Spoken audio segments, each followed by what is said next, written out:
Hey guys, Michael here. Happy Monday. And I want to talk to you about recovering from bad notes, or even more so, owning your bad notes and selling them to your audience.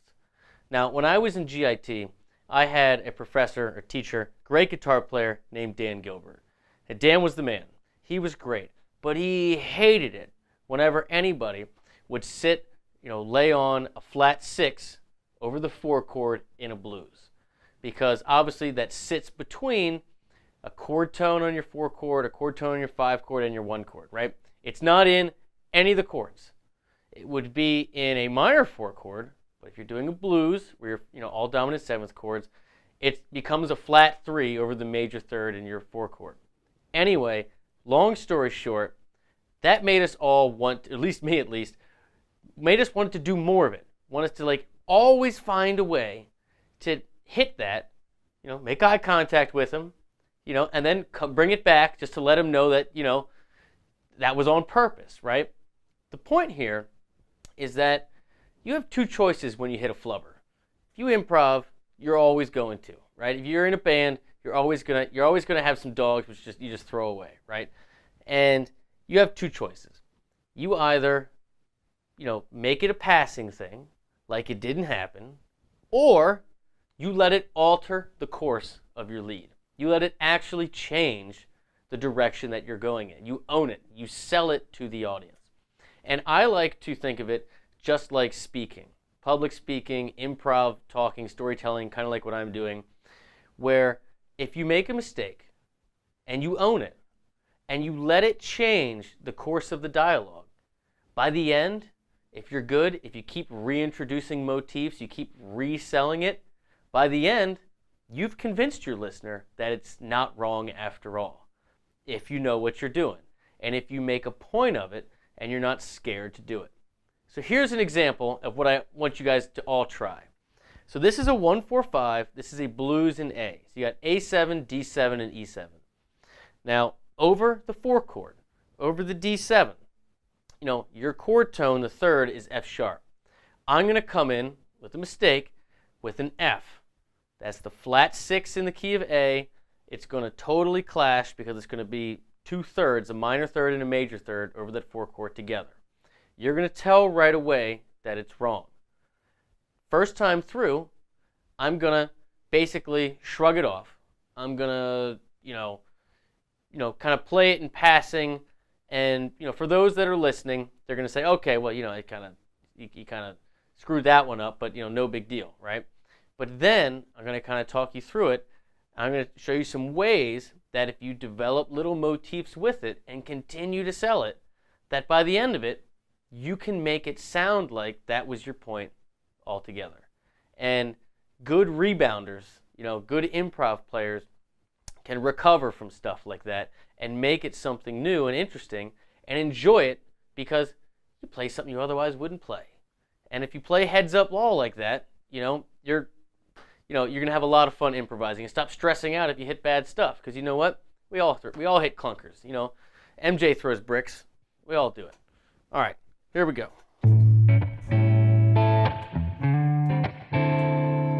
So again, I'm just going to start minor pentatonic, standard blues stuff in A.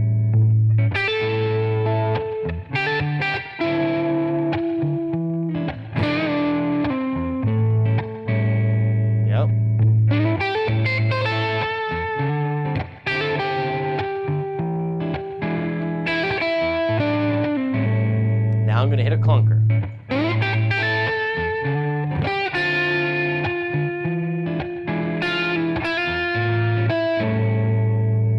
See, I just kind of passed by it.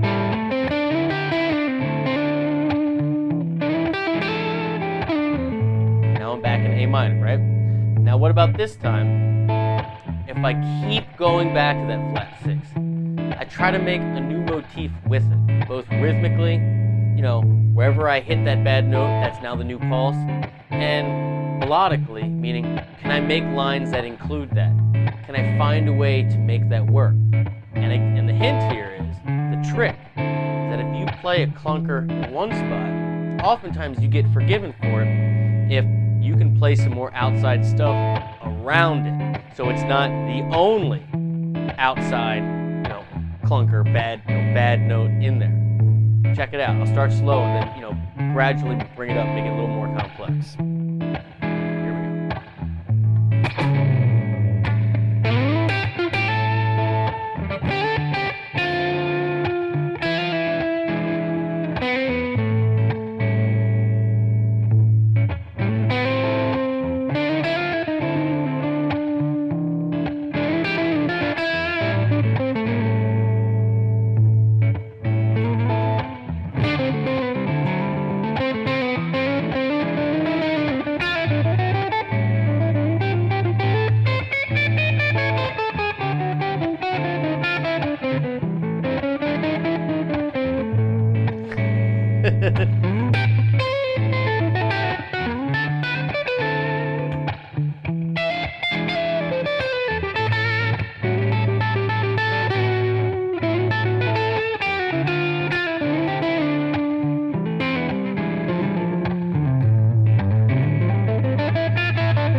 Now, I know that wasn't the best playing or the best example or the best lines or whatever, but the point is that I hit something that shouldn't work.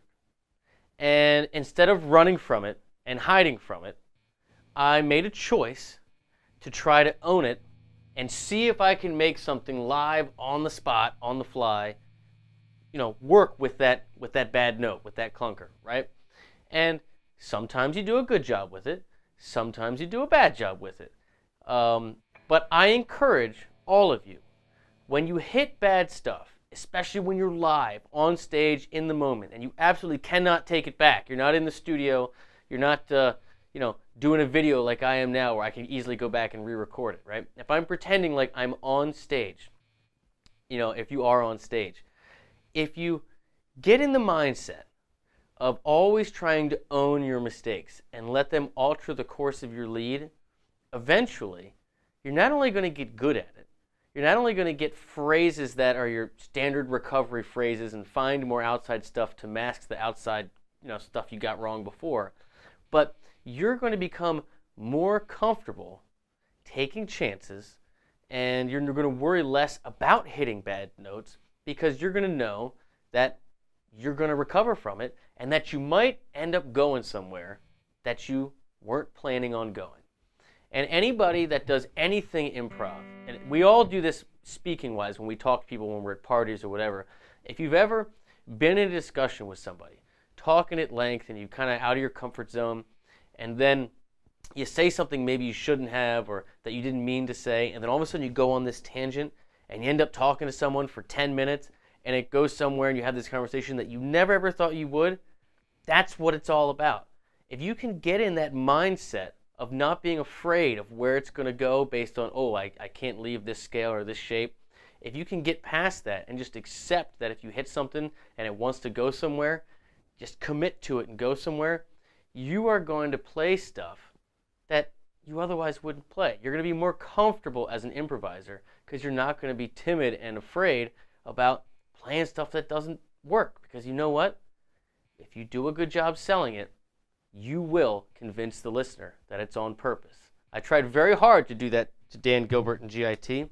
Not entirely sure he bought it, but I always remembered that. The flat 6 over the 4 chord. He's like, Michael, don't hit it. And I tell you what, you'd be damned if I didn't go home all the time and be like, I'm going to find a way to play that flat 6 over the 4 chord and come back and make him take it. And he'd look at me and they'd be like, but you know what? That's music, man. That's music.